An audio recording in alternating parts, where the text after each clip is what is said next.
The Credit Show podcast with Harry Jacobs starts now. I want to talk a little bit more about medical debt. Medical care, listen, it's an issue for many people. The high cost of medical bills, it can wreak havoc on your bank account. You know, estimates from the Peterson Center on Healthcare and the Kaiser Family Foundation showed that more than 3 million people owe over 10 grand in medical debts. I'm sure it's significantly more than that ultimately. Millions more are burdened certainly by smaller debts. So while unpaid debts in collections can have a negative impact on your credit score, there is a little bit of relief that's here now for medical collections. Back in March, credit reporting agencies stopped including medical collections that were under $500 on credit reports. So this means that smaller medical debts aren't going to harm your credit at all. Additionally, paid medical collections no longer appear on your credit reports at all. You know, it used to be you would pay a big medical bill that was on your credit as a collection, and it would appear as, paid, but it was a collection. Now they have to come off.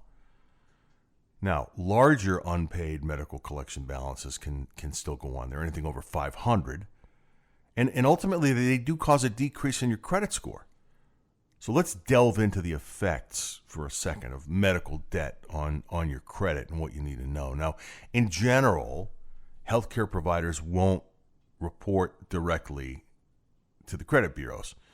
It has to go into collection, and a collection agency will end up doing it. Most providers don't sell that debt until you're maybe 120 days past due. So 4 months at that point, it'll go out to collection. And that gives you obviously some time. Now, the exact timeline obviously depends on the policies of your healthcare provider. But even after your bill goes to collection, it won't immediately appear on the credit report. Under the new law, and this is huge, there's now a 365-day waiting period before a medical collection shows up on your credit history. That's a law now. So this waiting period gives you time to try to resolve the outstanding debt when the collection agency contacts you. Pretty good deal. The bureaus have provided this grace period because, obviously medical bills are unique in nature. It's not, in general, they're not indicative of how you pay your other bills if you're not paying one of those. Even if you have health insurance and the bill is for something that's covered, you may have to wait months for your insurance company to approve it and issue payment to your provider. And those delays, accounts can go to collections during that time, right? Coding errors, billing errors. The 365-day grace period allows time for all kinds of things to be corrected. And also, I would implore you to take a really close look at the explanation of benefits. Or if there's a question, call your provider when something shows up in the mail.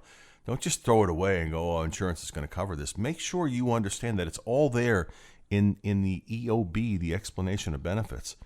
It's important to not ignore a bill. And again, while it may take time to get on your credit, it's still a good idea to get on top of it.